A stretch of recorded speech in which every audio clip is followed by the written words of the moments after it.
저희가 이제 궁금하신 사항, 이제 질의에 대한 답변을 좀 드리고자 합니다. 그래서 청취하시면서 궁금하셨던 사항은 하단에 Q&A 창에 입력을 해 주시면 저희가 내용을 좀 보고, 뭐 좀 우선순위가 있는 질문에 대해서 저희가 답변 드릴 수 있는 범위 내에서 답변을 좀 드리겠습니다.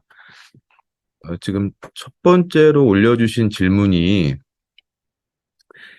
뭐 다 잘 들으셨고, 그래서 결국, 최종적으로, 해외 부동산 대체 투자로 인한 개별 금융사의 신용도 영향에 대해서 이제 말씀을 이제 좀 해달라고 말씀을 주셨고, 예, 뭐 저희가 신용평가사니까 신용도 영향에 대해서 답변을 드리겠습니다.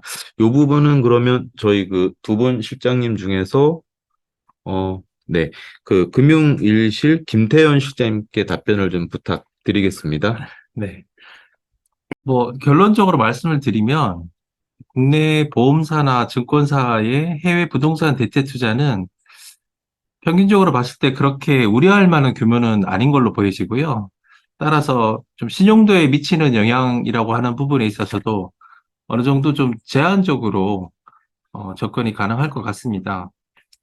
특히 이제 보호목권 같은 경우에는 아까 보셨다시피 해외 부동산 익스포저가 뭐 전체 운용 자산에서 차지하는 비중이라든가 또는 좀 실질적인 선순위 비중이 뭐 어느 정도 이렇게 절반 가까이 되고 하는 점들을 감안해 보면 관련 손실이 좀 일부 발생을 하더라도 그에 대한 대응력이 충분한 것으로 판단이 됩니다.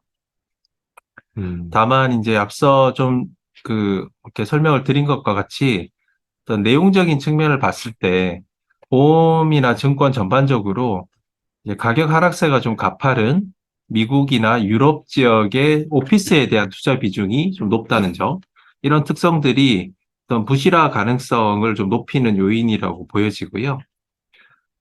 투자 순위상의 선순위가 아닌 건들은 이제 부실 발생 시에는 손실률이 상당히 높을 수 있다라는 우려가 있습니다. 그리고 이제 증권사 같은 경우에 좀 업체별로 익스포저의 어떤 수준의 편차가 좀 있는 편이어서요. 일부 해외 부동산 익스포저가 좀 높은 업체 같은 경우에는 부실화 여부라든가 또는 그 영향에 대해서 저희도 계속해서 모니터링을 할 계획입니다. 예, 실장님 답변 감사합니다. 질문 주신 내용 중에, 어, 대체 투자 대상 국가의 매크로 리스크, 뭐 물가, 금리 상승 등 이런 부분들을 판단할 때 대상 국가의 신용 등급을 유의미한 판단 지표로 볼 수 있는지에 대한 질문을 주셨고요. 이 부분은 저희 정문영 실장님께 답변을 좀 부탁드리겠습니다. 네. 투자 지역의 매크로 환경을 파악하는 용도의 1차 지표로는, 그러니까 하한선을 정하는 데는 유의미한 지표인 게 분명합니다. 어떤 나라에 대해서 저희가 이제 경제 상황에 대해서 하나의 기표로 이렇게 딱 가장 쉽게 파악할 수 있는 게 글로벌 신평사들 신용 등급이기 때문에 한국의 신용 등급에 대해서도 다들 관심이 많은 거고 그런 거잖아요. 그리고 그것이 이제 우리 국채 이자율이라든지 이런 데도 영향을 많이 미쳐서 그것이 역으로 또 매크로 변수에도 영향을 미치기 때문에 중요한 게 맞는데, 다들 아시다시피 부동산이라고 하는 거는 국내에 있는 아파트조차도 2단지냐, 옆단지냐, 1층이냐, 13층이냐, 뭐 전부 다 다른 특성이 있고, 이런 것은 더구나 해외에 있는 빌딩의 경우는 더더욱 네. 뭐 ESG 요건도 네. 강화되고 있고 이러기 때문에 더더욱 그런 점이 더 큰 편이어서, 대체 투자 자산이 특성상 동일 국가라고 할지라도 지역이 어딘지, 지역 내에서 어디 위치하는지, 뭐 심지어 지하철역하고 몇 미터 떨어진 이런 것들, 우리나라에서 그게 다 다른 것처럼 해외도 다 다를 거라는 걸 예상해 주시면 좋겠고요.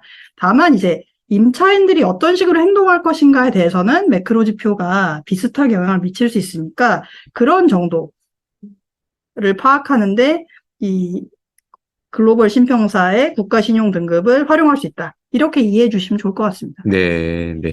알겠습니다, 실장님. 답변 감사합니다. 하나 더 제가 좀 질문을 이제 주신 것 중에 좀 여쭤보겠습니다. 상업용 부동산 가격 하락으로 인한 미국 중소형 은행 신용도 저하가 시스템 리스크로 전이될 가능성이 있는지요? 라는 질문에 대해서 이건 역시 그 정문영 실장님께 답변을 부탁드리겠습니다. 네.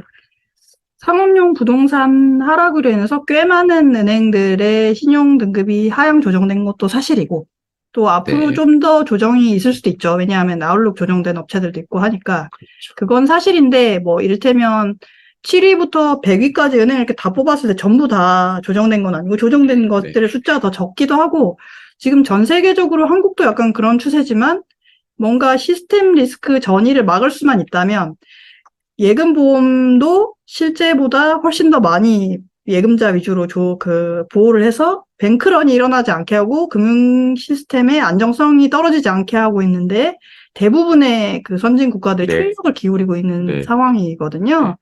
그렇기 때문에 계속해서 모니터링은 필요하고 또 이런 등급 하향이 부동산 가격에 좀 부정적인 요인으로 작용할 가능성은 상당한데 이거를 각국 정부들이 시스템 리스크로 전이되는 거를 총력으로 막을 태세를 취하고 있는 상황에서 이미 보여줬고요. 예, 네. 그 같이 예금자들이 동요해서 움직일 가능성은 높진 않은 것 같고 오늘 뭐 S&P 등급이 하향 조정된 거는 어제 일이기 때문에 제가 CBS에서 거기서도 줄글 기사도 내더라고요. 방송사지만 그것도 읽어봤는데 이제 예금자들이 당장 돈을 뺄 필요는 없을 것 같다라고 하면서 이제 근거도 대놓았는데 그런 생각들이 이제 언론뿐만 아니라 예금자 사이에 대세로 자리를 잡아가고 있어서 이렇게 시스템 리스크로 전이될 가능성은 아주 낮은 확률을 두고 모니터링은 하겠지만 실제로는 되게 네, 높지 네, 않은 네. 걸로 판단됩니다. 네, 낮은 확률이란 답변만 기억하면 되지 않을까 네. 싶고요. 사실 사전에 이미 굉장히 많은 분들이 그 사전 질의 사항을 저희에게 좀 주셨습니다. 일단 대단히 감사드리고요. 사전 질의 해주신 내용들을 제가 최대한 이렇게 공통분모를 좀 추려서 오늘 발표 내용 준비를 했고, 그리고 이제 지금 추가로 이렇게 질의해 주신 부분들 중에서도 좀 제가 이제 할 수 있는 범위 내에서 이제 답변을 좀 드렸습니다. 오늘 세미나에서 답변 드리지 못한 뭐 사전 질의나 또 현장 질의 중에서 저희가 미처 답변 드리지 못했던 부분들은 추후에 저희가 이제 코멘트 형식이나 또 뭐 다른 형태로든 해서 후속 답변을 다 드릴 거고요. 자, 그럼 오늘 일단 이 금융 부문의 점검이라는 틀 하에서 저희가 해외 부동산 대체 투자로 준비한 세미나는 이것으로 마치겠습니다. 네, 짧지 않은 시간 경청해 주셔서 감사합니다. 마치겠습니다.